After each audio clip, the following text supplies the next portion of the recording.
is a perfect fit for Coach Malzahn's offense and what we asked that guy to do.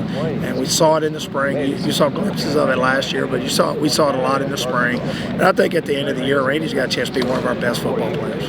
When you do go out of, I know 11's the base, but when you do go out of 12, what's kind of the plan right now? Is it to utilize Evan's blocking abilities, or do you want to use Randy and that maybe stretch the seam with either Grant or Kyle? Well, I think it'll be a hodgepodge. It'll be both. I think it'll be, if I think Evan's going to have a big role in the 12 personnel stuff. I think that was one of the things that we brought him in for, a bigger body, a more physical guy that could do that and has played.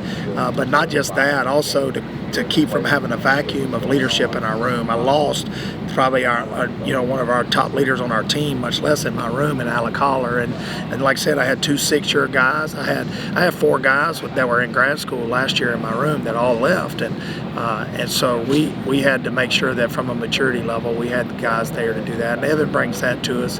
But I think there'll be a place for Grant Stevens. I think you're going to see if he can stay healthy, which has been his issue. It's not been a talent issue. Last year, coming out of spring, he was in a great spot. But he's had injuries that have kept him off the field. And so we're trying to push him to get back in that. So I think if we're in 12 personnel, you can see a mixture of Grant and Randy. You can see Evan and Randy. You can see Evan and Grant. I think we're in a good position to have multiple guys on the field. Were you asked to participate in any of the blonding activities? No, they know better than to ask me to do something like that. And last thought, just before I let you go, Gus. I know Gus is, seems different. There seems to be more urgency, a bit more impetus as far as results, and really challenging at the top of the league. What's been the biggest changeover that you've noticed? You've been with him now for 4 years on this side.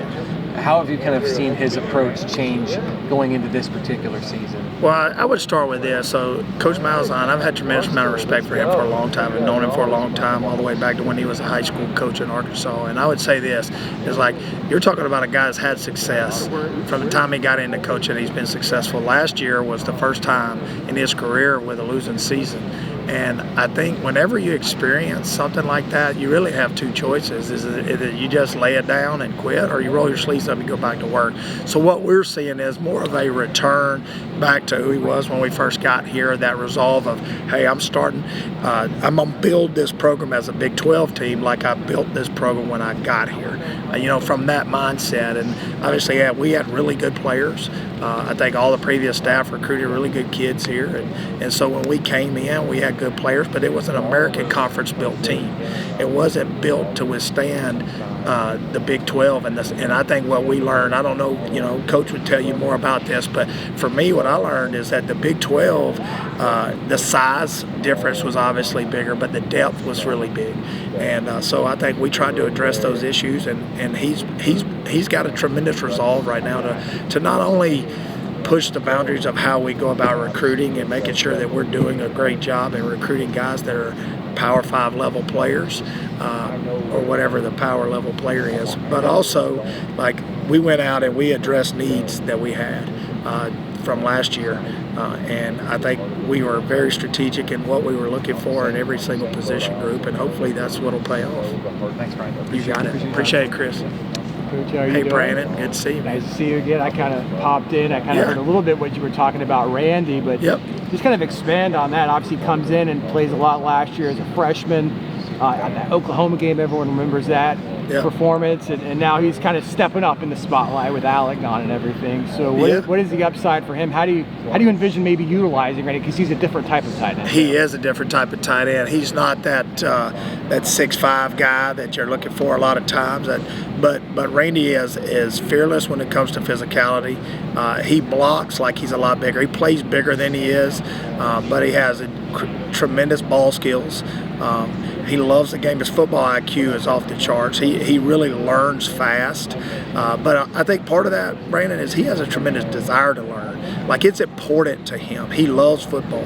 And so, even through the recruiting process, we knew that his talent level was something, and I thought he was a great fit for what Coach Malzahn wants to do with that off the ball H-back. When I watched him play in high school, I was like, this guy is a football player. He played every down on offense, and then he would turn around and play every down at linebacker. And so he was an old school throwback guy. Well, you don't do that unless you love football, and so I think he's a guy that we will find ways to utilize multiple different ways, and I think that's what Coach talks a lot of times about his high school background, and that's I coached high school ball for 21 years. That's what you do, and so in high school ball you figure out what you're going to have next year and you build it around that. And I think as he grows and that his role grows,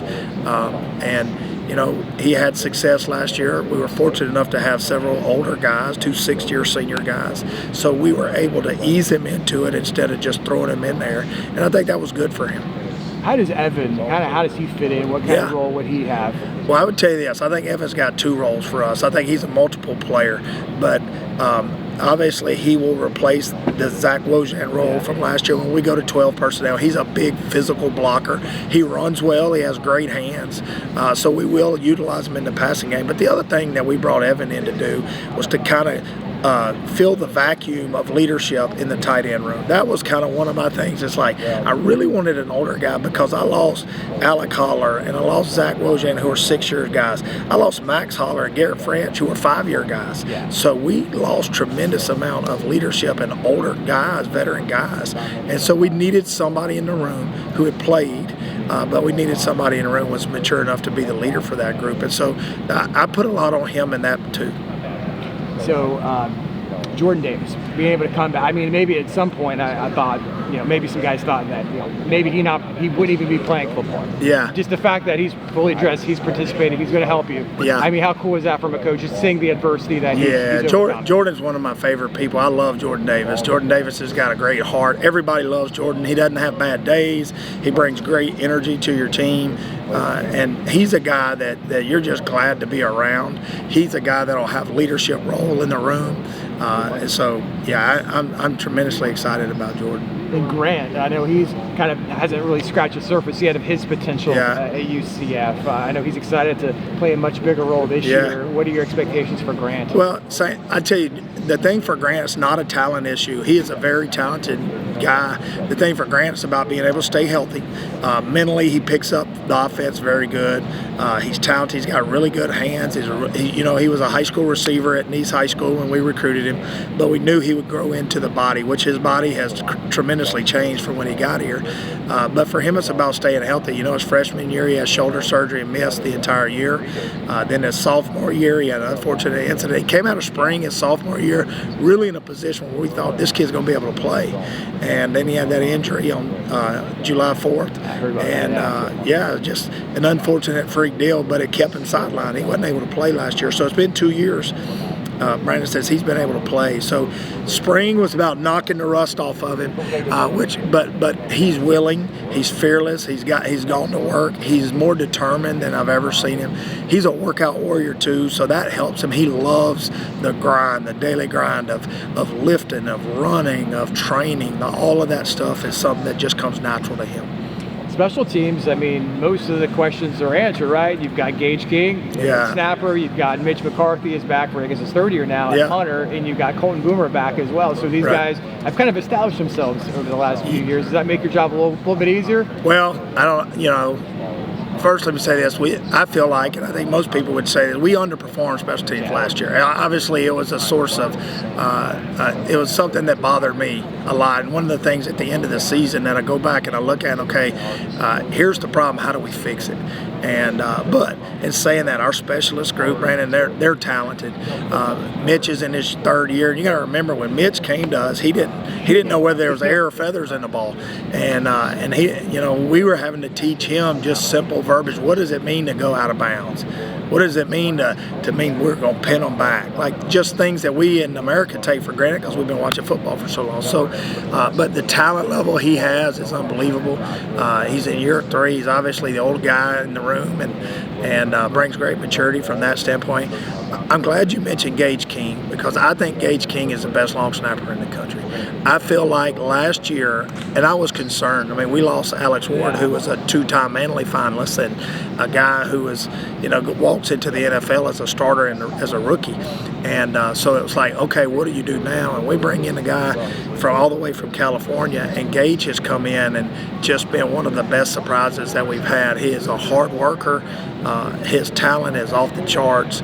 I think he is a guy that should be mentioned in every one of those Manley Award lists. I mean, he's just tremendous. His work ethic is just like Alec. They have so much in common in terms of how they go about their business, how important that role is to them. They don't take that for granted at all. And then Colton, I mean, what we have to do with Colton is get him back to who he was as a freshman. And I think Colton has owned it. The best thing about Colton is he didn't try to make excuses for himself. I think he owned the fact that last year was, he started off on fire. He wins the boys game with a 50-yard kick, and then when he faced a little adversity, he was young. I don't know if he was ready for it, but the resolve that he's had to come back, get healthy first, and then what he did in the spring as far as how he came out and competed and what he's done so far early in fall camp, I've been really impressed with that. And then we got to be better around all those guys. I didn't think our cover units were very good last year. Some of it because we didn't have big enough players. Some of it was depth issues when we faced injuries. There's a lot of things, but it's my job and my responsibility to get it better, and so that's what we've done this offseason is try to do. Yeah. Good luck, Coach.